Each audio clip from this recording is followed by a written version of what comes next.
Purposely. Your life, God's purpose. Listen at onpurposely.com. Welcome to the Gospel Tech Podcast, a resource for parents who feel overwhelmed and outpaced as they raise healthy youth in a tech world. As an educator, parent, and tech user, I want to equip parents with the tools, resources, and confidence they need to raise kids who love God and use tech.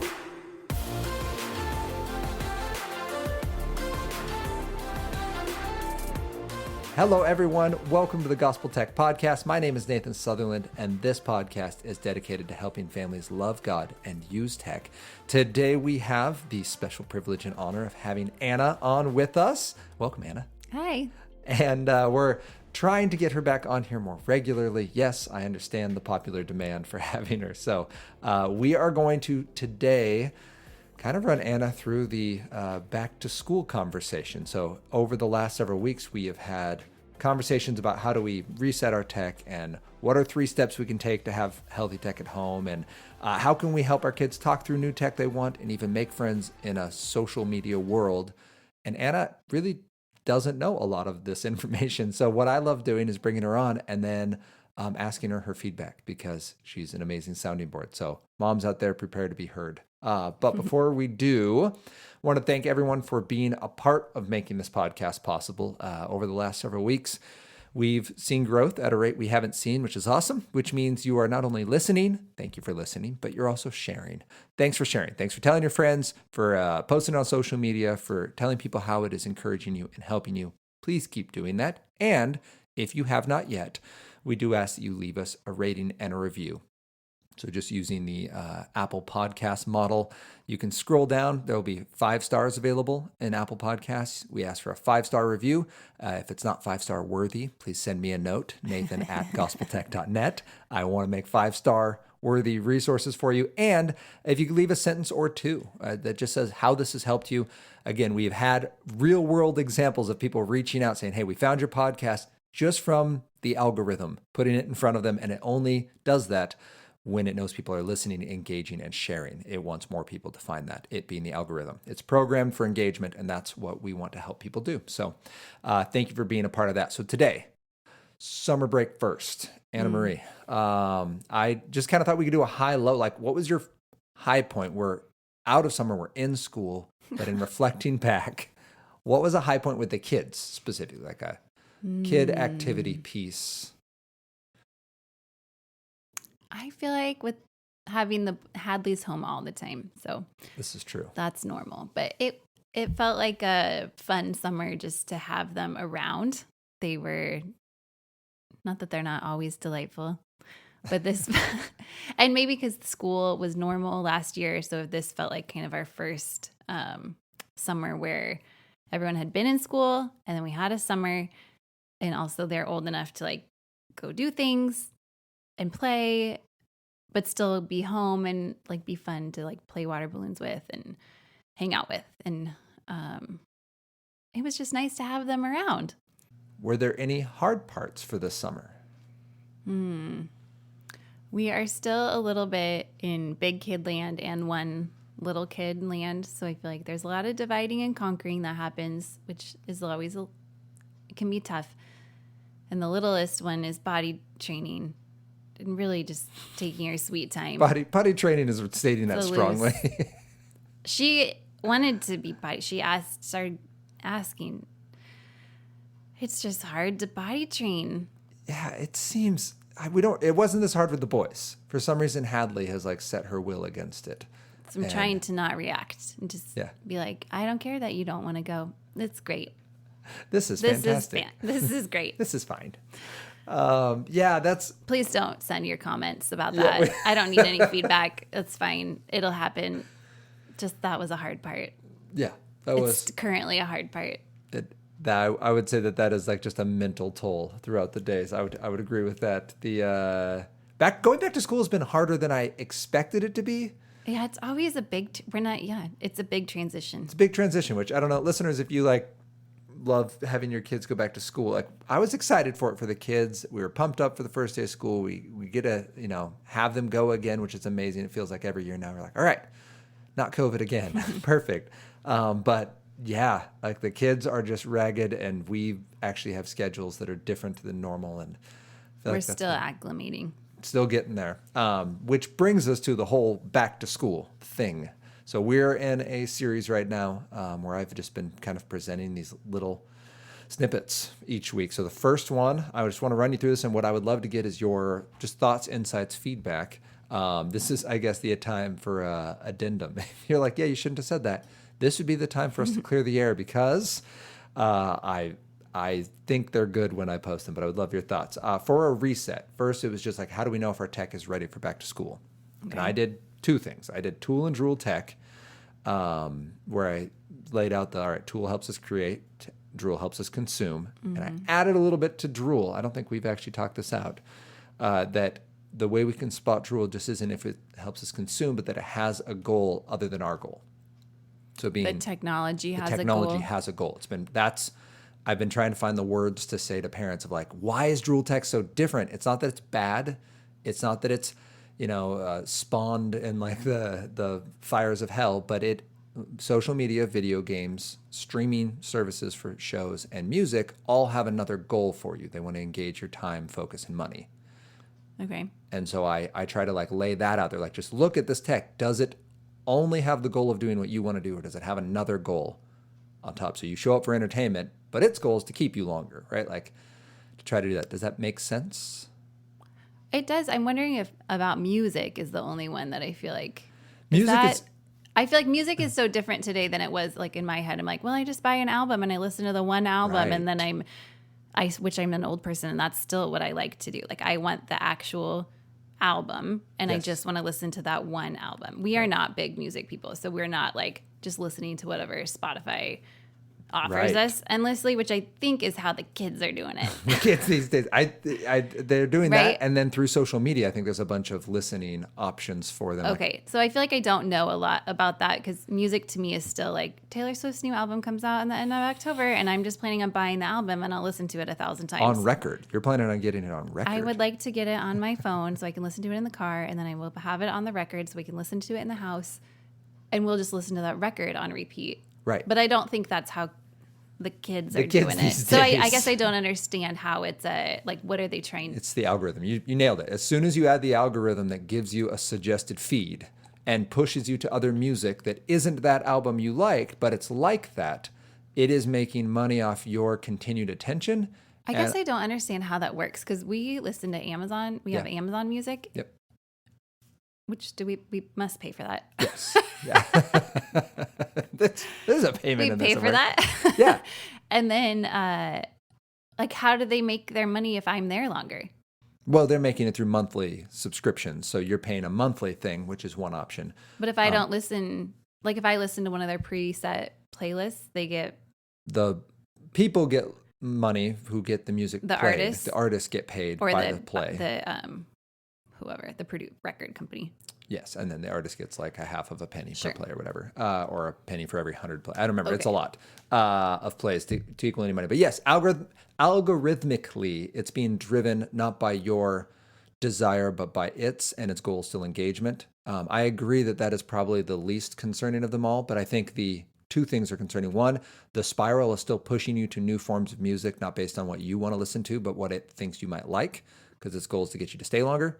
So you can run into genres and artists that you wouldn't normally have run into, which isn't all bad, but it's not all good. Like, sometimes I like that. Sure, you're listening to Taylor Swift, though, and it pushes you to Billie Eilish. Like, that's a different vibe. Still popular, similar age demographic, similar ethnic demographic for who enjoys her music. I always feel like I need a better music person to say that I like, but I'm trying to be honest. It's fine. We're just who we are here. So yes, people. I'm only listening to someone super awesome and important. I don't even have a great example. Taylor Swift is awesome and important. If you have something else to say. Yeah, she's a billionaire. So meet me in the parking lot. Okay, so the other ones feel more like, I would maybe argue they are from the pit of somebody's making a lot of money on you staying there. Where I'm sure you could convince me about the music, but the other ones seem much more intrinsically like they are working to get you to stay and to stay engaged. and I guess music too is different for me in my head because you can be doing something else. Like music is such a, like I'm going to have it on while we're doing the dish. It's like a background thing, Right. and I could still be working or being in the car with the kids and chatting, and the music is on, where the other ones are like full engagement and I'm not doing anything else, and they are making their money on me being there. Can I add one more argument for why it is? Yeah. Okay. I would, it just because of what you said, because it can become so ubiquitous and it takes no effort. So this is an Andy Crouch argument from both his book, The TechWise Family, and I always forget the name. I'm sorry, Andy Crouch. It's like The Life We're Looking For. That's the title. All right. The Life We're Looking For. I have multiple copies in the room with me right now. So The Life We're Looking For. I could remember it. If only I could remember it. It's right there. His premise is basically because it's effortless, it falls into the we can have instant like amusement, instant distraction, instant fill the noise, and so we're not the one making it. So that's the only thing. But so I like your point that music may not be as what was the question? Concerning. Did you agree with my tool and drool outset as we were talking about that tech? drool tech is trying It to has keep, another it goal. has another purpose. Yeah. I think that's a good way to think about it. Okay. And I love the way you teased out the music side, because that is one that gets pushed back, and I want to be more clear in how I communicate that. Because again, I'm not trying to say it's bad. Even on social media, it doesn't have to be bad. We could, if we had political will, I think there's an design argument social that media. for if you have middle schoolers, Yeah. there is no research that says it's good for your I'm child. sorry. Are you talking about grown-ups? No, I'm thinking parallel universes. We have the world in two different. If the world had been designed to have if social media had been designed to be positive, it could be. It doesn't have to be negative. It's because of how we make money. My example, the Wall Street Journal article yesterday, where TikTok gets 197 million hours of views per day. Mm-hmm. That is horrific for society. Like TikTok is built on snippets and little itty bitty scrolls and feeds and likes and algorithms driving people's attention for 197 million hours a day. Right. Yeah. Whereas if it was just what we see is like email isn't destructive to human nature. Well, even Facebook in its original form, 20 years ago, it wasn't somewhere you could stay for an hour and a half. No. It was a email service. Right. Which is why it had to be changed to make their model for money. So all that to say, I agree. Social media, parents, let your kids not have that. We'll get to we'll get to that actually. That's in the friends one. That's number 4. Okay. So where I was taking that, those tool drool goes to then the reset of how do I know if this is a problem for my child? Okay. And I just use that as the introductory conversation of look at their relationships, emotions, sleep, enjoyment, time. Yeah, I think that's good. Okay. So then if that's how we're assessing it, then 3 things we can do at home. This was the second conversation we had is common space for tech. Okay. So we were going to put our tech somewhere public because it removes the lie of anonymity, that we're the only person who knows what's happening on the internet and we can get away with stuff. Right. And it helps both our mistakes and mistakes that are made against us become more evident. We're more likely to catch that if our child begins crying in a public room versus in their bedroom. Sure. And so it just brings, it kind of, how to say that? It removes one of the barriers to like calling shame what it is and bringing this stuff to light. Mm-hmm. And then protect the sleep, because no one needs $1,000 alarm clock, but to get the drool tech out of the room. Yeah.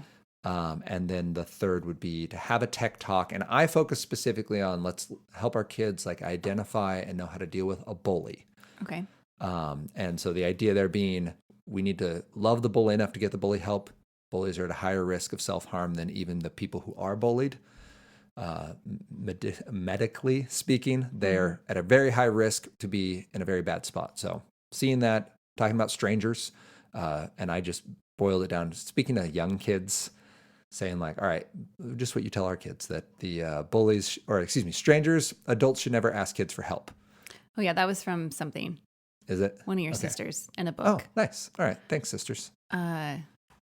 Yeah, I think Or too, to be for your the friend. bully conversation, it would say like, register, like your kid could be mean online. Yeah. It might be your kid. So just maybe having that conversation of like, how are your didn't have that one, words? How are you engaging? Like, are you kind online? Like you would be kind in real life? And are you saying things online that you would say, or a text, whatever the platform is? Right. What are your words? Are they glorifying God? Or are you getting to pretend like you can be somebody else and say hurtful things just because there's a little more Yeah, there's a barrier there. how do you have that? Because a lot of the times we justify, I'll speak for myself. I justify a comment, say that I make over the internet, or one that I write up and may not post because I'm one of those people that writes it all up angrily and then deletes it. I know, I can't even believe you spent time in the comments. He told me that. I was like, why are you even in the comments? Get out of the comments. Exposing me here in 4K. Be that as it may. I think when you're talking with your kids, it doesn't even have to be like, maybe there's a specific instance, but I think you could just ask the question, like, are people is the way you talk to your friends the same online as it is if you were talking to the person in person? And if you have your own example of that, you could share that of how it's hard for you, or it feels easier to be mean in a comment than it would be online, or you might be snarkier, or you might be ghosting somebody. Like, I feel like that's a big thing. I feel like the tiny bit that happens as an adult can be hurtful. So I can only imagine the ghosting that happens like to middle school and high schoolers. That could be really hurtful. So are you on the receiving, just to talk about those things. Like if you're ghosting or you're getting ghosted. What do you mean by ghosting? So that somebody just goes silent on you. Okay. Right. Like you see the little dots pop up and you're like, oh, you're going to write back. And then nobody does. And it's been a week and like your friend's not responding, or you're not responding to your friend because you're not wanting to deal with the conflict that is at hand. Anyway, I think just asking those questions and talking about them, like you said, but that it could be your kid. Don't, like, the bully's not always out there. Sometimes your kid's the turd. And I think it's always important to remember that. We're putting that on a t-shirt. Sometimes your kid's the turd. I think sometimes, just as a teacher at heart, I feel like there were sometimes parents who were like, my child would never do that. Like, well, actually, your kid was the worst one. Like, so I feel like I am trying to be aware of, as a parent, that like to not believe everything my kid will, right? Like we all want to tell the story with us looking, I was innocent. We have a child who will come to us and say, this broke. This happened to me. How did this break? It fell. How did it fall? There's one more step. The rock hit it. How did the rock hit it? I was swinging a bat inside the house at a rock. Like, okay, so you broke this thing. We could have gotten there so much faster.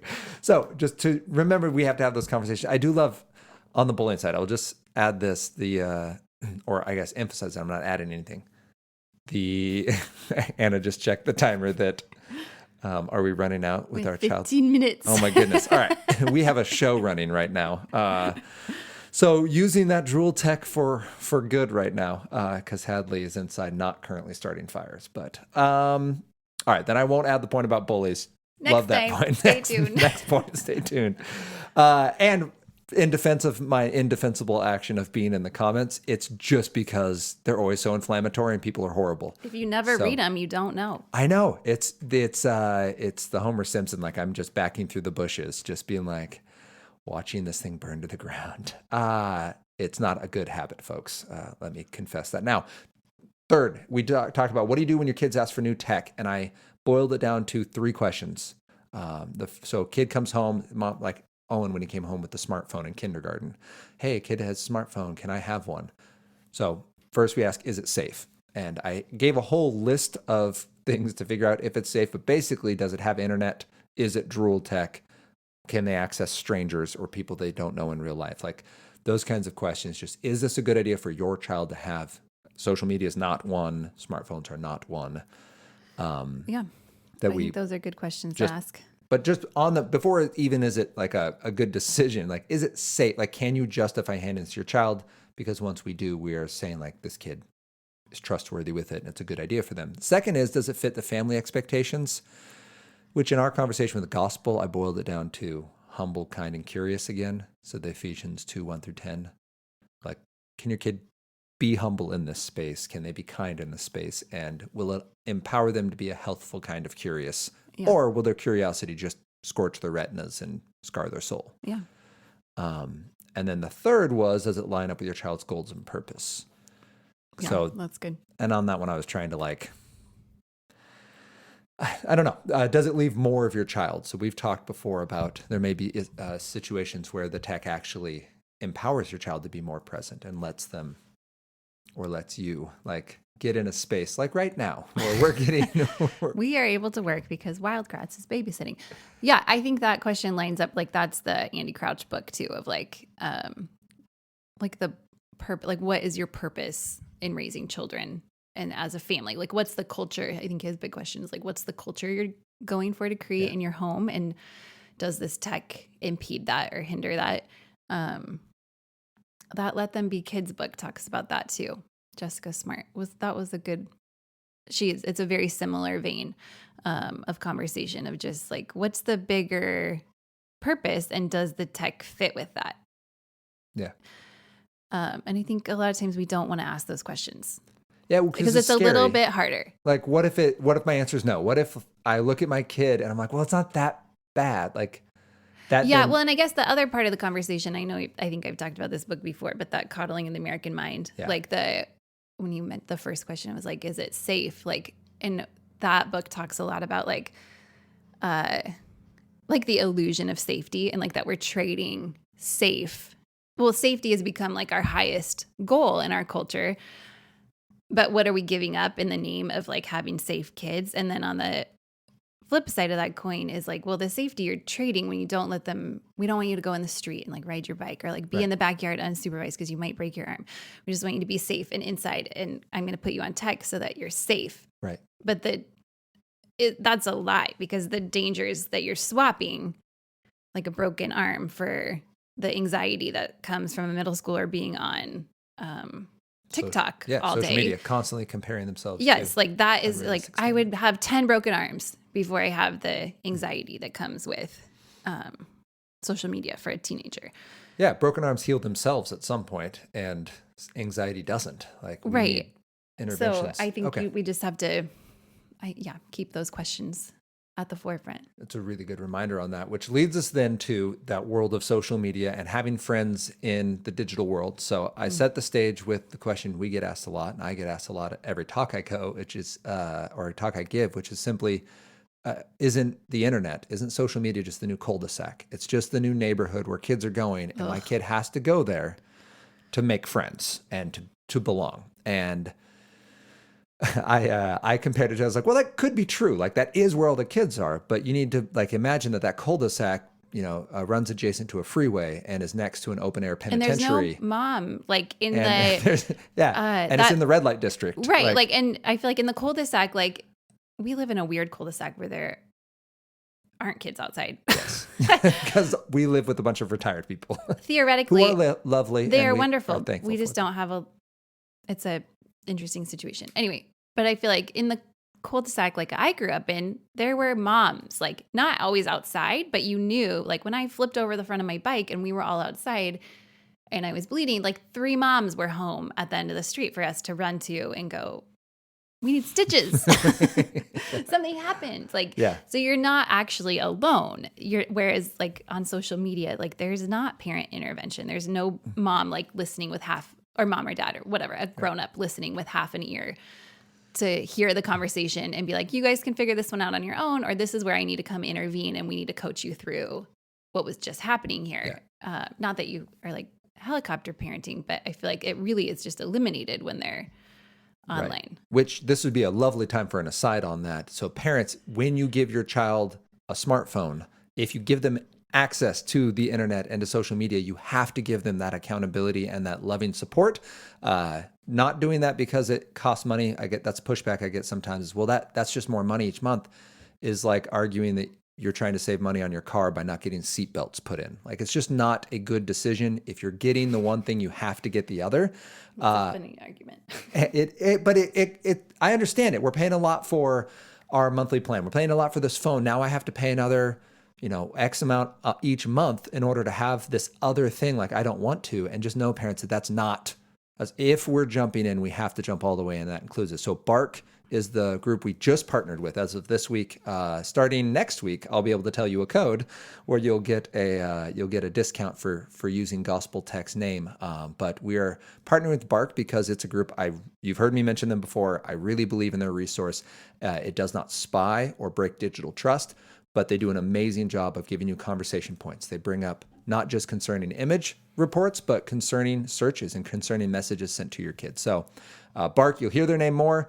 I'm excited that resource is going to be more available to our listeners. And use it if your kid has earned that opportunity, which brings me to this friend part. So here's where I went with the social media. So that's the crazy cul-de-sac we're sending our kids into on social media. It's the digital world, no adults. I gave them 4 things. Specifically, I locked into friends. So I asked, how can we make a friend? How can you be a friend? How do you know if someone is a friend? And how do we keep a friend? Okay. A lot of friend there. But the premise, I started with, how do you make a friend? I just said, be the kind of friend you want to be or you want to have. And that way, because I found, especially working with middle schoolers, when I tell them that, they go to someone who's also looking for a friend and are that person. So if we just keep waiting for the friend to show up and we have our little checklist of like, this is what I'm looking for in a friend, like 2 people could be sitting with the checklist, but they could actually be friends to one another. Well, I guess you have to add to that. You have to initiate friendship a lot of the time. And like I think go be that friend. Right. And you have to, your kid, and to teach our kids, like, you're going to have to ask a lot of times. And it doesn't necessarily mean anything bad if a friend says no to coming over, they don't want to play, like to learn to not take that personally. Yeah. But that's a life skill. Of It's like, hard. Yeah. We have to do that our whole life. Our it whole never lives. feels good. It never is fun to be the initiator. But I feel like there's always different seasons where to look for the lonely person, look for the person who's by themselves, look for somebody who is playing something that you like to do, and to go ask if they want to play. I feel like we're working on that. We just had all these talks last week of like, remember how do you say your name and ask what their name is, and you make say eye contact, make eye contact and ask if they want to come play with you. And I think to like, you have to go first to get a friend. To know if someone, like, how can I know if this person is my friend other than just we're in the same spot a lot? I chose love, respect, and boundaries as the 3. So love is, are you choosing their highest good and do they choose yours?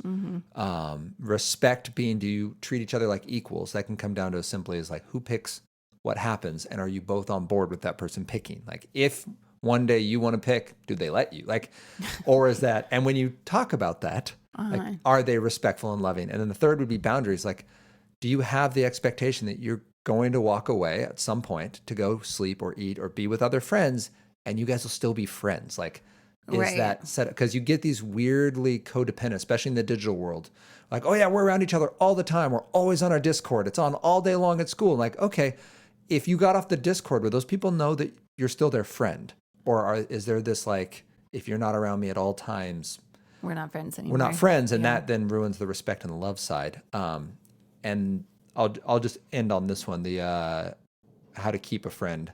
I said we have to invest time, and then this is where the high lows came in, where the bonus episode shares the stories. Like the friends being present, how being present matters is like this. So time, sunshine, and then watering is just the silly consistency. And I guess I feel like the internet, while it makes it feel like people are more available, it almost makes it so you have to be more scheduled. Like, we'll meet for a Zoom call, or I'll find you on social media. And just the bumping into each other conversations that happen.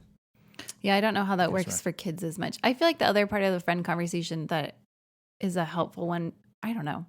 I feel like I had a coach tell us this when we were in high school, of like, there's also seasonal friendships. And that's an okay thing too. Like, you have seasons of life where you're going to walk with people, and like I had my gals that I coached track with, and I only saw them when I coached track, and it was great. And there was no hard feelings of like, I didn't see you the rest of the year, but for these 3 months we hung out and it was really fun. Yeah.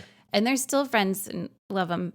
Great. And then you have a couple friends who hopefully will be your friends for your whole life, or like get to walk with them for longer season. But not everybody you meet is going to be that friend that you walk through 10 years with, right? Like, so to have those expectations of like, not every kid on the playground needs to be that's okay that this kid is just a kid you play kickball with at recess. Right. That's a good. And this one is one that we're going to be family friends, and we'll get to do more with them, or have this kid over, and to have different expectations. Yeah. And even those can bloom over years, right? Yeah. Like, I had friends in like some of these middle school, junior high friends I have, like, they've bloomed in later years. Like, we weren't the best of friends in junior high, and now some of them we were, but several of them, like, we're way better friends now as adults than we ever were as kids. So Thank you for your insights on that.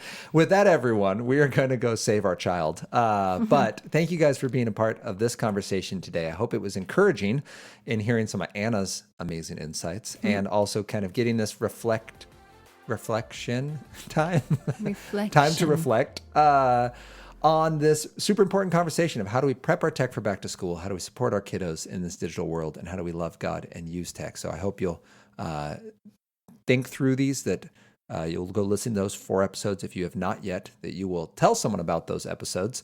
If you think it's been encouraging, if there's someone you can think of who would be blessed by hearing it, and that you would join us next week as we continue this conversation about how we can love God and use tech.